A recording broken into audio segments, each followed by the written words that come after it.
Bismillahirrahmanirrahim. Assalamualaikum warahmatullahi wabarakatuh. So we will explain how to text clustering using PySpark in this group. We highlight the five people.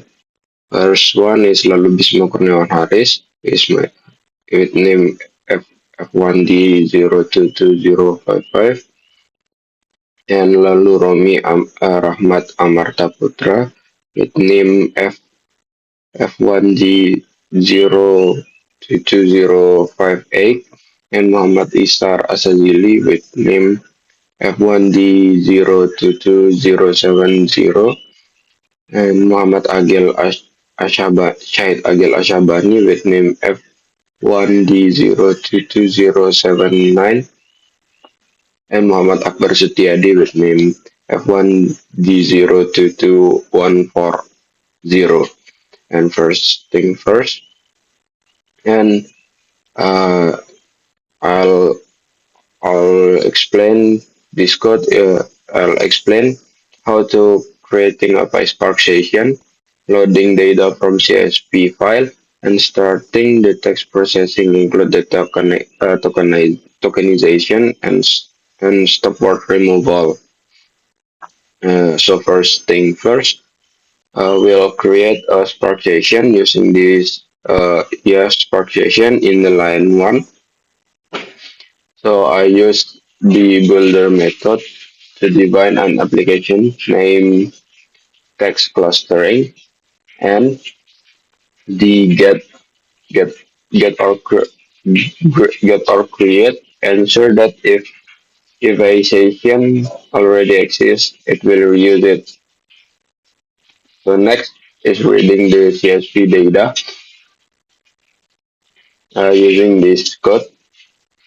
So the CSV file name is webscraping.csv, and the header is true.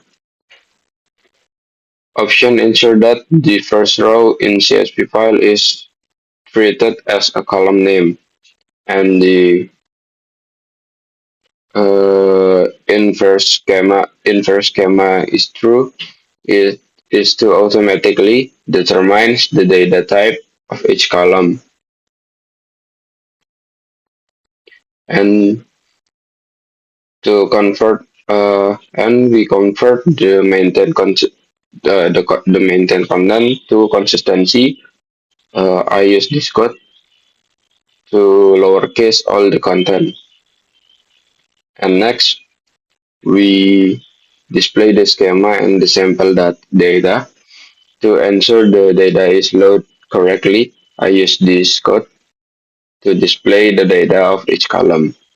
And I use this code to display the five uh, first five row of the data, and we call the data. This is uh, the first five rows of the data. The next step, we tokenizing the text using this code. Uh, First is to tokenize the title and the EC column using this code. And the step breaks the into smaller piece and piece called token. And after tokenizing the next step is to remove the stop word such as and or or or else, which are which is irrelevant for this analyze. For this, I use these two code, and the final result is the data is clean and ready to use for the next processing. That's all from me. Next. Assalamualaikum, good morning. Now I will explain some part of the code for Big Data semester final exam. Now is representing TF-IDF. This code convert text data, title, and content into numerical representation using TF or term frequency, and then adjust the importance of each word using EDF or inverse document frequency. In this code, convert title text into number and store in title feature using 1000 feature. In this part, convert content text into number and store in easy feature using 1000 feature. In this code, apply EDF to title feature to adjust the importance of word and store in title TF EDF and easy TF EDF. In this part is transforming data. This define the pipeline with multiple stakes. In this token title tokenizer tokenize the easy column, remove unweighted word,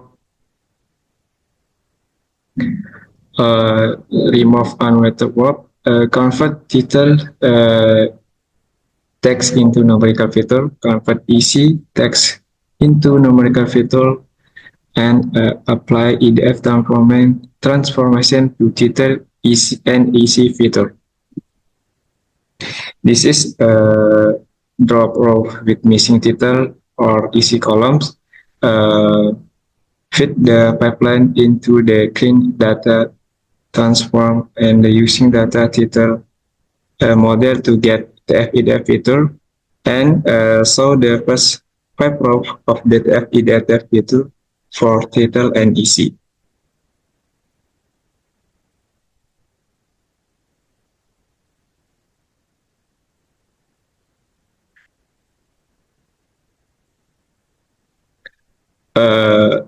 In this part is assembling feature. Vector assembler combining multiple columns into one column of vector, which is needed for machine learning model to work with the data. In this part, combine the title TF-EDF and easy TF-EDF column into a single feature column. In this part, apply the transformation to the data, creating a new column feature with combined TF-EDF value, and display the feature column which contain the combined vector for title TF-EDF and easy TF-EDF. The code above combine the title TF-EDF and easy TF-EDF column into a single feature column using vector assemble. This new column contains a vector of TF-EDF values for both the title and content. The transform data is then displayed, showing the combined feature for each document. The output shows the feature column, which contains a vector combining the TF-EDF values for both the title TF-EDF and easy TF-EDF column. Each row represents a document, and the vector for each document include the combined important TF-EDF values of the word from both the title and the content. Okay, the next step is we calculating the cluster. We use the k-means method. First, we need two libraries. We need import k-means and standard scalar from PySpark. And then we make object scalar.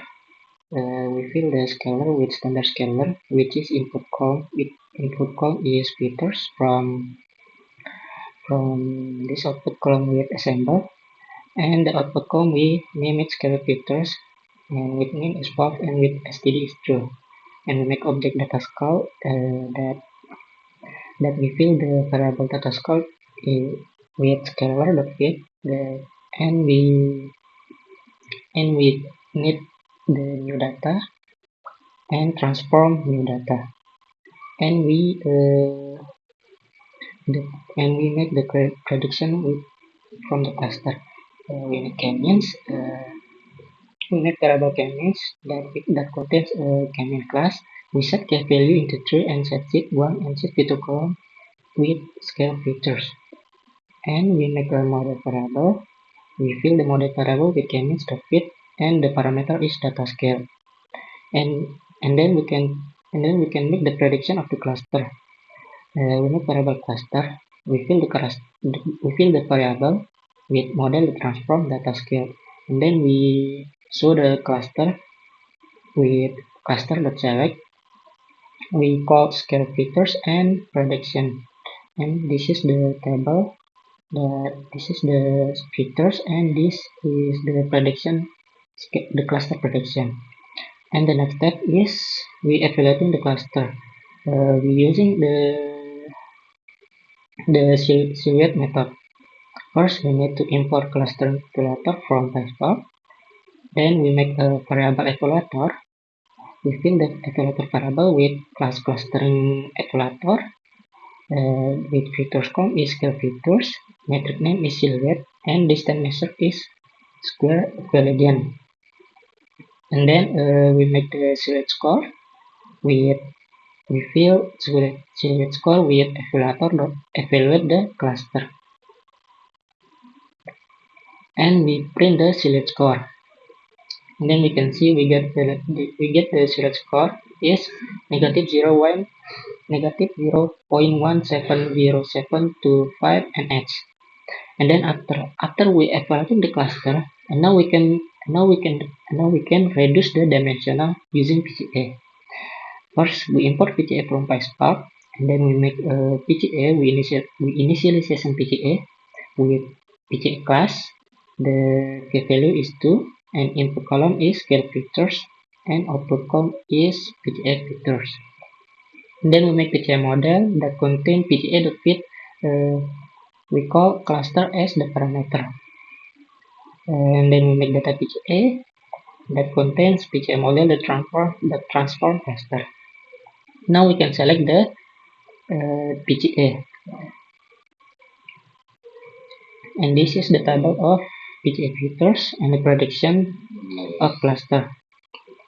After that, now we can make the visualization of PCA. First, we need matplotlib to visualization the data, and then we convert the data frame into pandas. We only select PCA features and prediction column, and then we make variable x that get PCA features, and then we apply lambda fetch and fetch 0. This means we get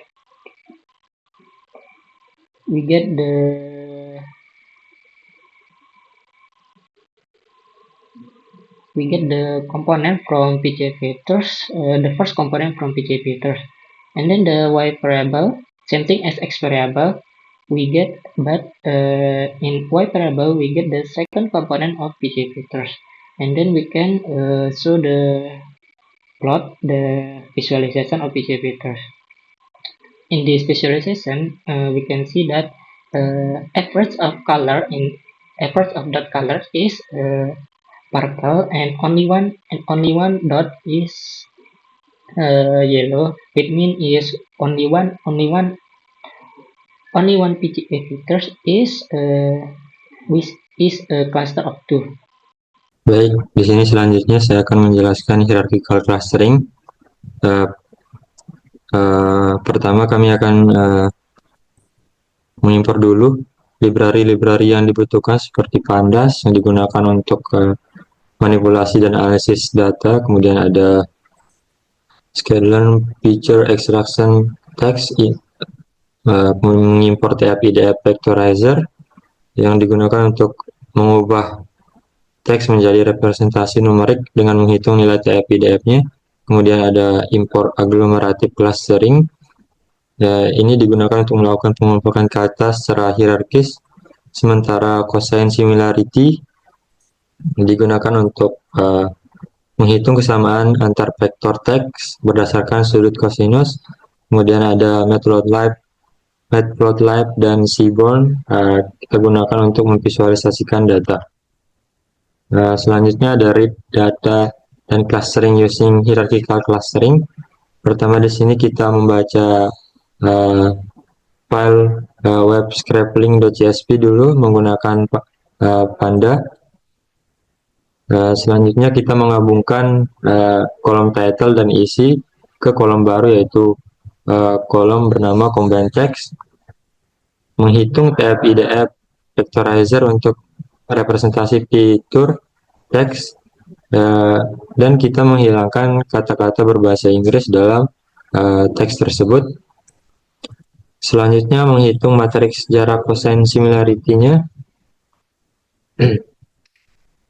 Jadi cosine jarak similarity ini menggunakan jarak Euclidean dan linkage word, yaitu memberikan ukuran kesamaan antar dokumen. Algoritma pengelompokannya yaitu agglomerative clustering diterapkan untuk membagi data menjadi 3 cluster yang ini. Jadi kita membagi data menjadi 3 cluster menggunakan matriks Euclidean dan linkage word. Kemudian hasilnya kita tambahkan ke data frame baru bernama cluster. Nah, selanjutnya kami menampilkannya seperti berikut. Kita menampilkan title dan cluster berapa dokumen tersebut. Kemudian ada visualization data clustering. Di sini pertama kami mengimpor dulu library yang dibutuhkan, yaitu dendrogram dan linkage dari pustaka SciPy Cluster Hierarchy.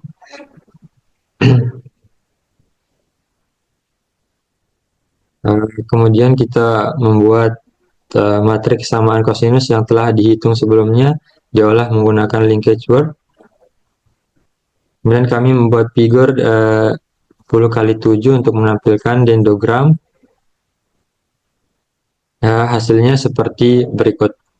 Jadi nantinya untuk sumbu horizontalnya menampilkan judul dari artikel, dan sumbu vertikalnya menampilkan distance-nya atau jaraknya. Jadi gambar ini adalah dendrogram yang menggambarkan hasil pengelompokan artikel berdasarkan kesamaan konten mereka. Pada sumbu horizontal tadi menampilkan judul-judulnya, dan pada sumbu vertikalnya menampilkan distance-nya. Garis-garis yang menghubungkan cluster menunjukkan proses penggabungan cluster dalam hierarki, dengan warna yang berbeda menandakan kelompok cluster yang berbeda. Jarak yang lebih rendah antara dua garis menunjukkan bahwa artikel-artikel tersebut lebih mirip satu sama lain, sedangkan jarak yang lebih tinggi menunjukkan perbedaan yang lebih besar. Dendrogram ini memberikan visualisasi yang jelas tentang bagaimana artikel dikelompokkan, sehingga memudahkan pemahaman terkait struktur dan hubungan antar konten. Nah, mungkin untuk course selanjutnya akan dijelaskan oleh teman saya. Alright, before we start, allow me introduce myself. My name is Muhammad Esar Azazili with the ID of F1D 022070. So in this part I will explain the evaluating using Silhouette until the conclusion of this project. So it means we will reach the end of this project of big data subject. So let me start. In the clustering evaluation phase, Silhouette score was used as the primary metric to assess the quality of data grouping. This metric considers two main aspects. The first one is cohesion, which measures how close data points are to other members within the same cluster. And the second one is a separation, which measures how far the data points are from the nearest neighboring cluster. The Silhouette score ranges from -1 to 1, where a value close to 1 indicates that the data points are well clustered. Also, it means close to their own cluster's members and far from other clusters, while a value close to -1 suggests that the data points are misclassified.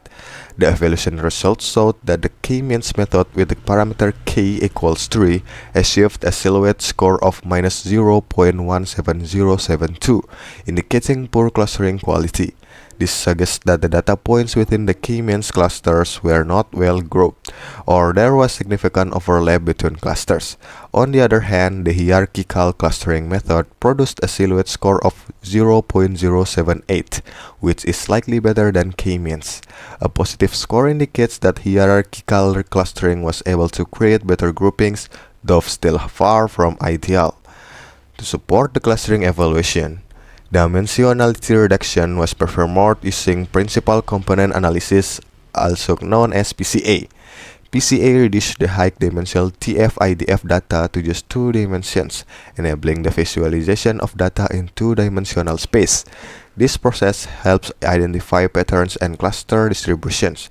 In the visualizations using a scatter plot, each cluster was represented with a different color, making it easier to observe clustering patterns. The visualization results showed that although some clustering patterns were apparent, the separation between clusters was not entirely clear, indicating significant overlap between clusters. And we can see from the result of the visualization, we have 3 clusters, which the blue plot is cluster 0, the orange plot is cluster 1, and the green plot is cluster 2. When using this visualization, we can read the clustering much more easier. Okay, we reached the end of this project. In conclusion, the hierarchical clustering method performed better than k-means for this dataset, but the overall clustering results still have room for improvement. The PCA-based evaluation revealed that the data in 2 dimensions were not entirely well separated, suggesting that further pre-processing, such as selecting additional features or exploring clustering parameters, is necessary to enhance the grouping quality. This also indicates the potential for exploring more complex clustering methods to achieve optimal results. So that's it for our presentation of our final project of Big Data subject. I hope what we give here were so much clear for you all, especially for our lecturer, Mr. Pahrul Irfan. And if there are any fail or anything that make you guys are confused, we very much apologize for that all. And last words from us, thank you and goodbye.